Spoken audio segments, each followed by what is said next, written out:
you doing? Great. How are you guys doing? Great.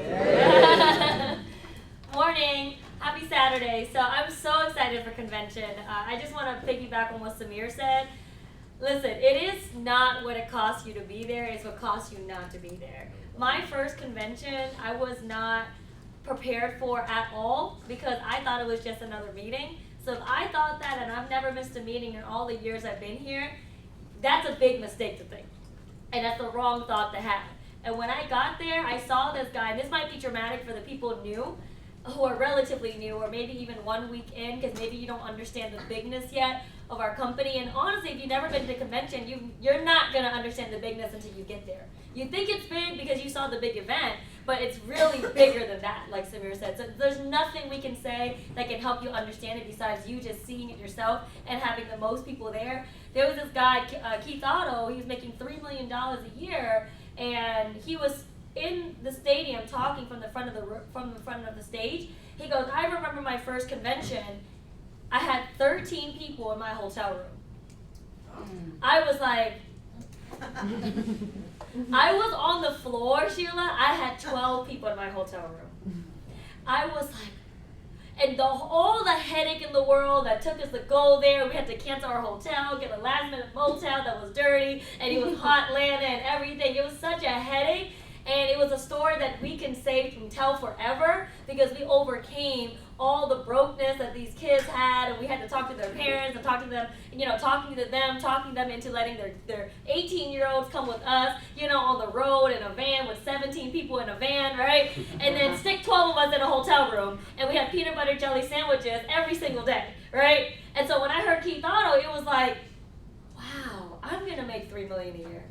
But I was brand new, and so when Samir comes up and he said one time, what you think about, you act on. How you think about your business, you act on. What you act on, it brings your results. And so whatever you think about, because that thought seeped in my mind, how powerful, think about it, how powerful is it for a child of yours to think they can do anything that they can put their mind to, right? My goddaughter says she wants to live in a mansion. Well, her older cousin told her, and my goddaughter was 4 when she said this, right? Her older cousin was 10 years old at the time. She goes, you can't do that. I was like, no, you have no right to tell her what she can't do. She knows she can do it, she can do it. How are you going to do that is what we're going to get to, right? So it's not the fact that you can't do it. You might be around people like Samir said, you might need a better metric to measure against, right? Because you need people bigger than you to stretch your mind, and that way you can do bigger things in your life if you want to anyways. Agree?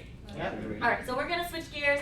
I'm going to talk about quoting to close. Because yes, it's not just a presentation, but before I go into anything, in your mind, you should see yourself as a financial doctor, okay? You are not an order taker, you give the orders. When you go to the doctor, right, who prescribes the medication? You as the patient or the doctor? The doctor, right? The doctor knows what to advise, right? And outside of other areas where some doctors just don't give you the right medication, just like cash value, trash value agents don't give you the right medication, right? There are good doctors out there, and that's us. Does that make sense? Yes. And so when somebody says, hey, send me a quote, number one, do not send quotes via text, via email before you meet that person, okay? If you already met that person, presented to them, and answered all their objections up front, right?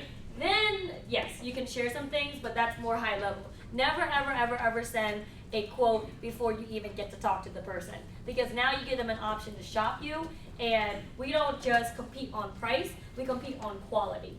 Because wouldn't you rather the number one, right, quality business servicing you versus the cheapest? So what I want to know before I get into any quoting, and this happens from the beginning of the presentation, really when I get on the phone with them, right? If I'm booking an appointment for Peter and Tia to train them, I want to know if they know, hey, what do these people do for work? Are they in the government? Are they a manager at McDonald's, right? That makes a difference in their income and their disposable income at that, how they spend their money. You collect data throughout the presentation.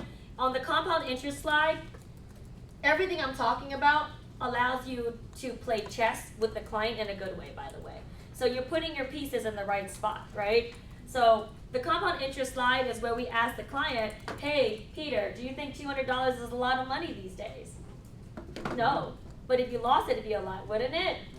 However, if I tied you to a lie detector test, how much do you think you spend unnecessarily on things like chips, soda, bubble tea, coffee, things you don't need to buy, but you do just because you can? Not every, day you spend $100, but, roughly how much do you think you spend per day? Easily $50. 50, right? But definitely 30 without thinking, right? So $30, 30 days, that's $900 you spend just because you can. So you could save $200 if you put your mind to it, couldn't you? Yeah. So that's a different training, but that's one way to get some data during the compound interest line. I just found your budget. So Kaya just told me she spends $900 on Ubers, right? So I just found your budget, right? We can take the train sometimes, just joking. That's an inside joke. Our team just takes Ubers. I had no Uber when I came into business. I had to actually bus Metro walk in there, right? BMW. So the theory is why I love collecting data, because this allows the client to visually see the numbers in front of them for their situation that they gave us. Remember, write this down. Statements push, questions pull. Statements push, questions pull. And if I say it, it's false. If they say it is true. If I say it is false, if they say it is true. So I want the client to say that they can put money aside. I want the client to agree that, they do need coverage, right? So how do we do that? During the theory, I'm figuring out, I'm not doing the script right now, I'm just fast forwarding to the close question, but I'm figuring out their savings. I'm figuring out how much debt they have. And I just saw an article the other day that medical debt is now going to roll down to your next of kin. Can you guys believe that? So that's part of it. Education, right? Your child's education. Do you want that taken care of? And last but not least, what are your monthly bills? So those are the 4 things I'm looking for to create what's called a case. Just like a lawyer creates a case, right? For their argument, this is your argument here. You're trying to make sure the client understands you do need the coverage. They need the coverage. So let's say they gave me all the numbers and I'm meeting with Peter and Tia, right? Hey, Peter and Tia, let me magnify the numbers you just gave me. You said you have about $200,000 of debt, right? I'll do this on the calculator. Oh, you guys can't see the calculator, dang it. It's not connected. It's okay. So when I do this, I pull up the calculator and all I'm doing is typing the numbers so that the client can visually see the numbers. Does that make sense? Yes. Yeah, so I need them to see their numbers, not just hear me talk the numbers and say the numbers back to them. So Peter and Tia, let me magnify the numbers you just gave me. You said you have about $200,000 of debt, right? They're nodding, right? Like Tia said the other day, nod, right? You want them to nod. And you want Junior's education to be paid for, right? But $4,000 a month of bills that have to be paid for no matter what, right? This is a rhetorical question, but if something happened to you tomorrow, how long would $50,000 of savings last, Junior? Not very long. So can you see why you need coverage in the early years? Yeah. And so that's how I go into the first closing question, okay, or one of the closing questions. But when do you give a quote? After you get the dollar commitment. Why do we want to get a dollar commitment? So this is called price conditioning, right? Sorry, this is called not scaring them and not sticker shock people. Wrong thing. Price conditioning. Next slide. Who's ever walked like past a store, right? And they see like you guys see like a really nice dress or really nice shoes, and you're like, dang, right? You walk and you take a look, and then you look at the price tag, you're like, whoa, never mind. I don't want that, right? Some of you guys, right? Let's say you see a really nice girl, but then you figure out how expensive she is, right? Whoa! Not my level, just joking. But you get the dollar commitment first, right?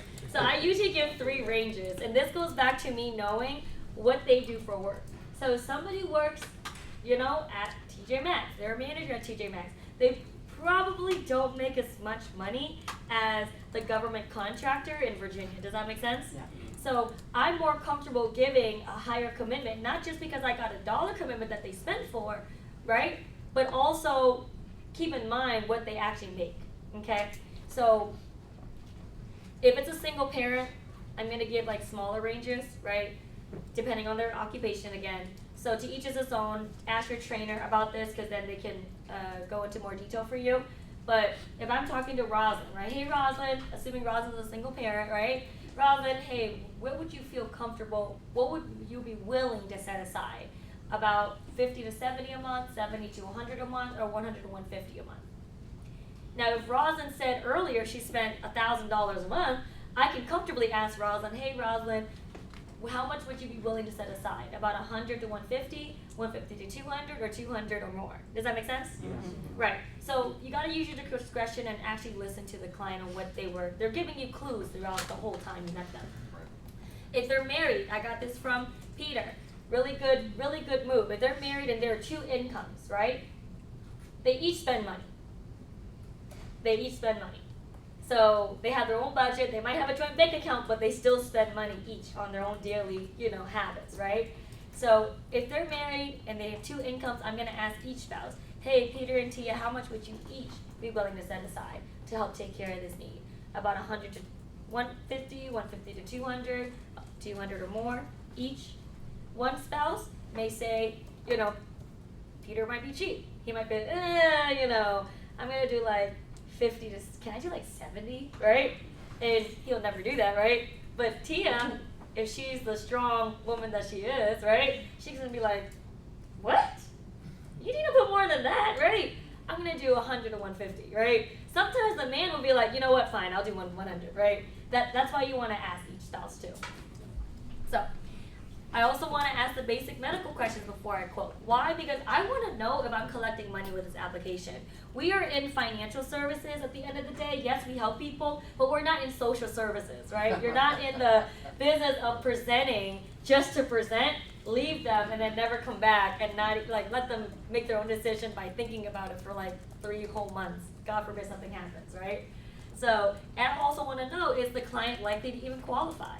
Because if they have, no offense to anybody, but my mom, she has diabetes, right? So if anybody has a high case of diabetes, 5 medications going on, you're not going to submit money with that application. The company system is going to see this client based on those medical questions already. This is a high risk to the company. They might actually have a higher probability of passing away tomorrow. That's just the truth, right, Sheila? Yeah. If they're overweight, that's another thing, right? If they're 4'11" like me and 1/4 inch, and they're 300 pounds, I know you can't see that on Zoom, but you got to get that up front, right? Sometimes you assume because their face structure is nice, they might have a filter on, right? You Instagram DM them, and now you're meeting them on Instagram video, not Zoom, and they got all these filters, and you think they're like 100 pounds. No. Some of you guys have been catfished before, right? There's a picture of a woman, she used it 10 years ago, and then now she's like, hey, just keep it in light. But also, before I give a quote, I want the trainee, because it's better to be in field training appointments so you can duplicate your skills here versus in just a referral appointment. I want the trainee to have an opportunity now, while I'm putting together the quote, while I'm calculating the numbers, to ask for the referrals, right? So while I'm putting together numbers, I stop sharing my screen so that the focus can be on Malachi. And Malachi, while I'm doing numbers, he's asking the client, Robert, what's the first question you ask Robert? For referrals. Out loud, say it loud. Who do you know who deserves this information? Who do you know who deserves this information? Good job. Give it up for Malachi. So, how to quote. So now I'm in the quote. What do I need to know? Number 1, keep in mind the dollar commitment, right?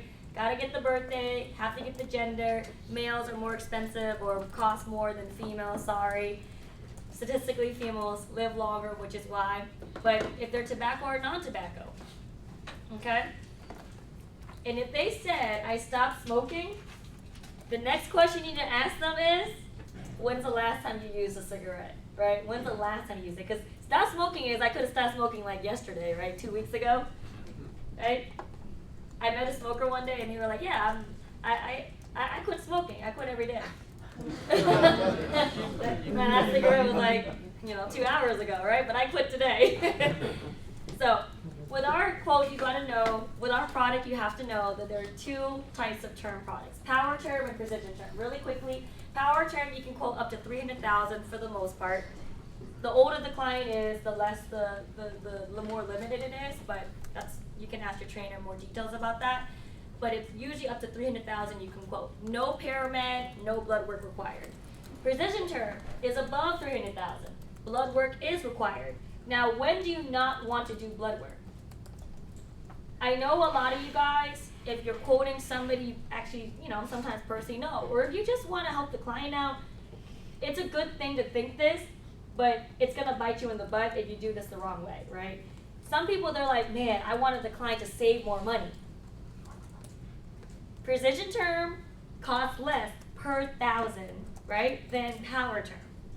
Because if there's a medical test, the company definitely knows there is whatever accurately coming from your blood work, right? They know exactly what you have or do not have versus what's just on paper with power term. Does that make sense? Yes. So they allow the client to pay less per thousand. So 300,000 power term will cost more than 300,000 precision term. Because precision term, there's medical tests involved. But when do you not do medical tests? Well, if the client is hard to reach, if this client has rescheduled on you 3 times, if they are like one of me and Robert's clients, who the first appointment, he's like laying down, right? And he's like halfway asleep, right? Because he just got off his morning shift, his overnight shift. And we had to reschedule in the middle of the appointment because he was hardly listening. The second appointment, right? He's like in the car driving, and we got to reschedule again. If it's that type of client, I'm definitely not doing precision term. Because if you don't do your medical test, the company's going to come ding my quality of business, okay?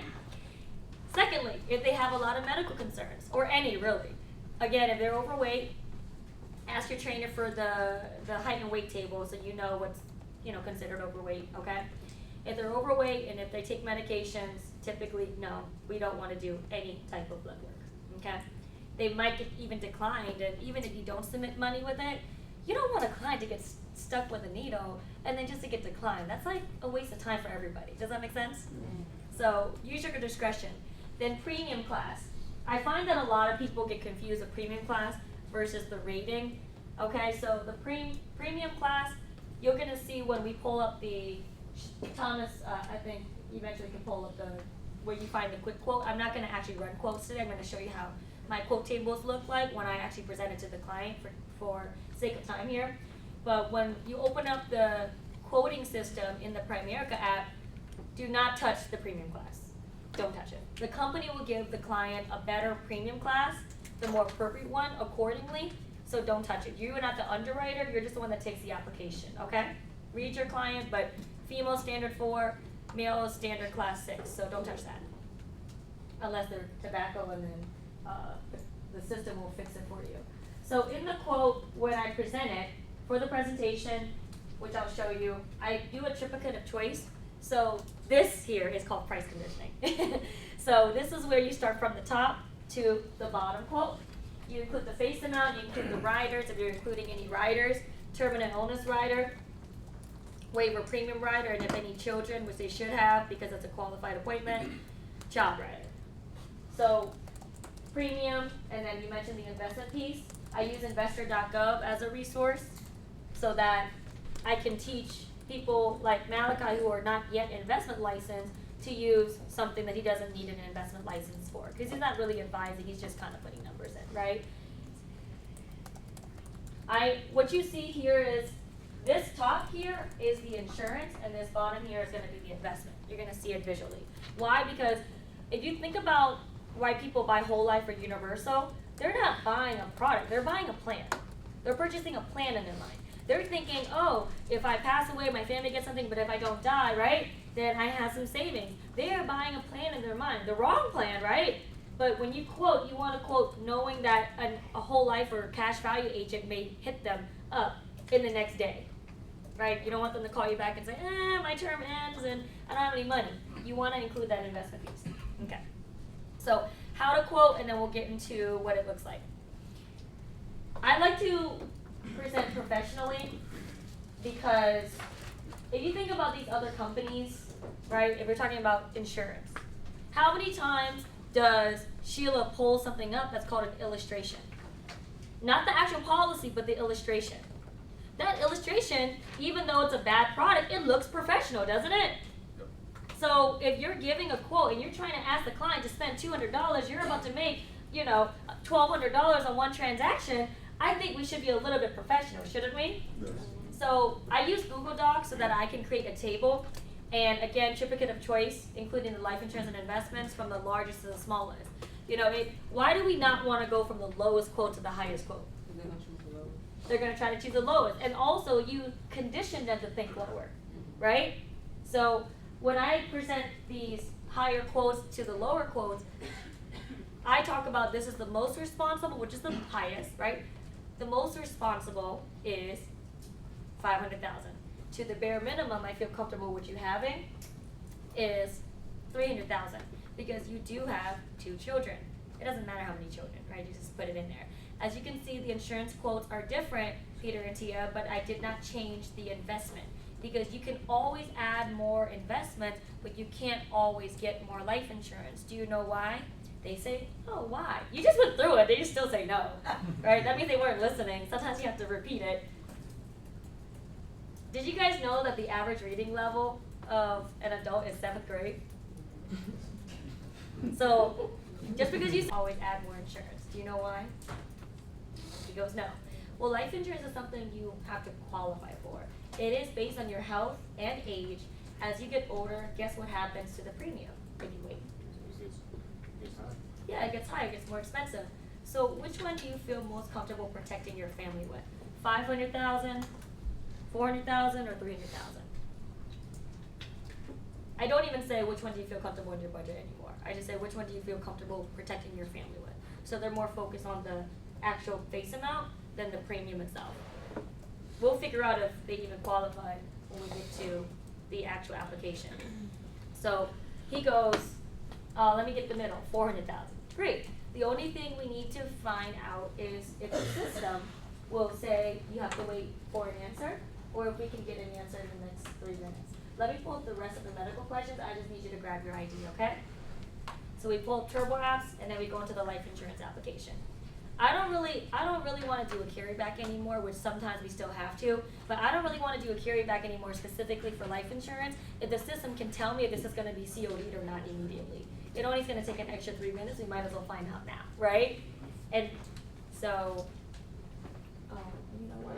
Hey, Thomas, I'm going to send you this. Can you pull it up for me? Yeah.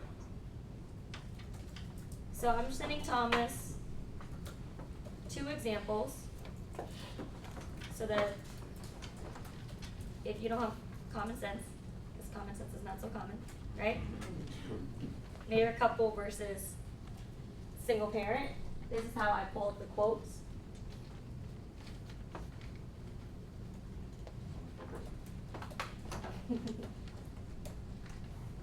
Is this helping? Yes. Okay, awesome.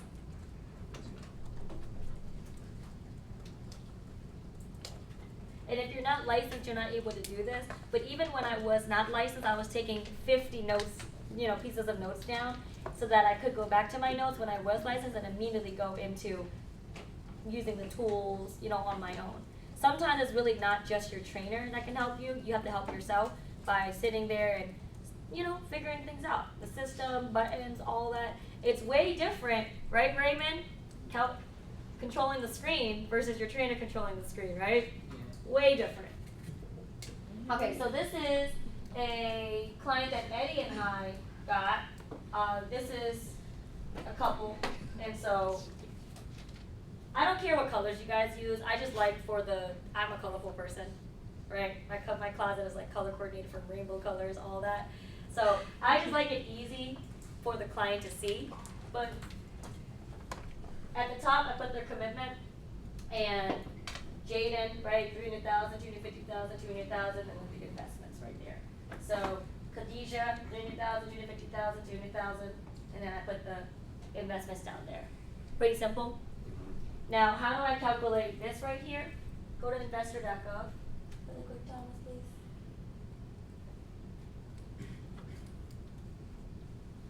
Go to financial tools, compound interest calculator, and then just put 50, initial 50 a month.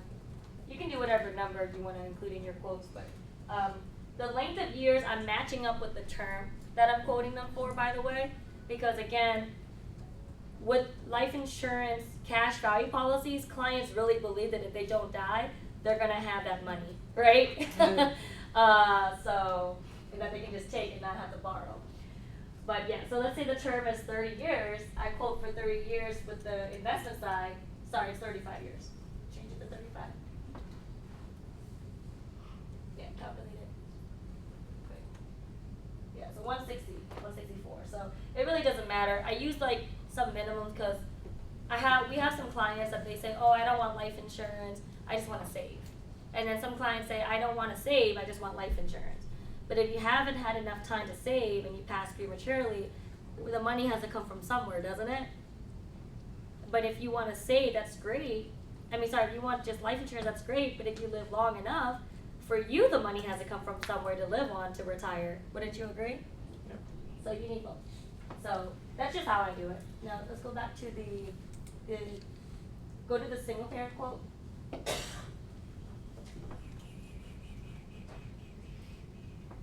So this is the client that Malachi and I got. So 30-year level, right? Now this one, her budget was, kind of tight compared to a lot of other clients. I just did $25 a month just for the sake of receiving something. But when I do something like $25, $50 a month, I say, hey, this is not going to put a dent in your retirement, but at least we can build a habit to save. Just like you have a habit of spending, we have to build habits to save, and you'll thank me later for it. So that's about it. Anybody have questions? I just see you mention it, and I guess I was kind of wondering, because sometimes I do and don't mention when in the quoting process the IBR. Uh-huh. Like, do you ever mention it in situations, or? No, I don't. I don't mention it. It's just too much for them to think about, And since Misha brought it up, the IBR is something only Primerica offers, by the way. This is what makes us really special.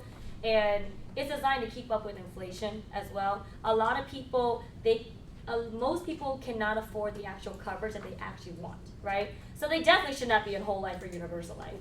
But if somebody has $300,000 of coverage, what the company would do would double the coverage to $600,000 in the first 10 years. But the new premium for that $600,000, they add 10% each year, so they incrementally increase that coverage each year for 10 years.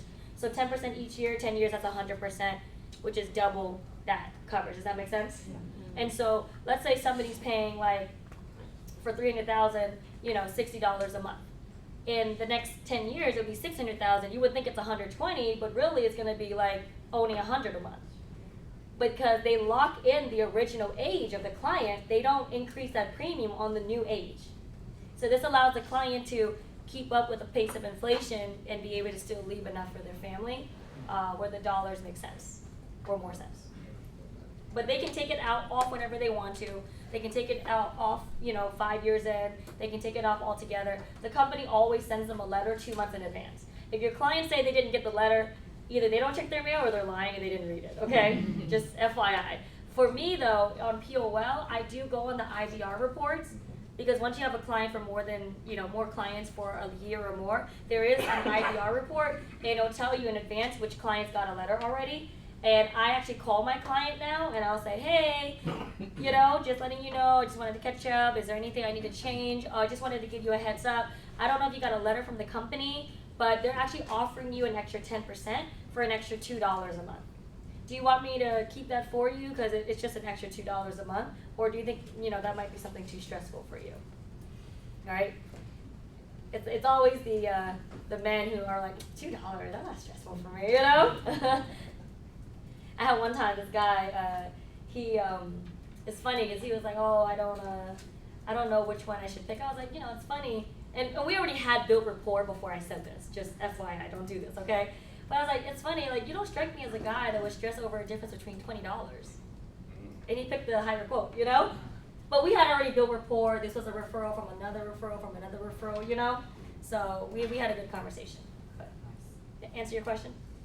Yeah, I guess for the most part, I was just wondering whether or not, because I talked to Samir about it before, whether it was, you might not do it, but whether you felt like it was a good thing, bad thing. I just heard Taylor say she does, so I was just kind of curious. I don't ever. Sharpen You know what I mean? It's never a bad thing. I just don't do it. Right. Okay. Yeah. Because we've already been in an appointment in like an hour, you know? Yeah. So I'm already losing their attention. I just want to get to the application and see if they can qualify. And then we'll handle the rest after. Because what's the point in talking about the IBR if I've already touched on a lot more things? Because Samir is more efficient than me in the field. But, you know, if there's a lot of things I've already touched on, maybe the appointment went longer than I anticipated. So let me address that. Yeah. Okay, so what you told me was that you were presenting IBR in a way where people were comfortable taking lesser coverage because it was going to increase anyway. So I said, that's not the approach that I would take. I want them to get more coverage now, and then if it increases later and they want to cancel the increases, then that's fine. Should it be addressed? Yeah, because we don't want it to be a surprise. So does she have to do it right then? She's very good at following up with her clients. She calls them all the time. At some point, you want to let them know that you're going to get a letter. It's completely optional. And even if it increases, we can retroactively take it back and give them a refund. So Yeah, and I knew it should be addressed. I guess my specific question, because it was the quoting process. So sometimes I would mention it during the quoting, opposed to just mentioning it No, at all. I would. Yeah. The short answer, no. Yeah. Good, guys? All right. All right, awesome. Thank you.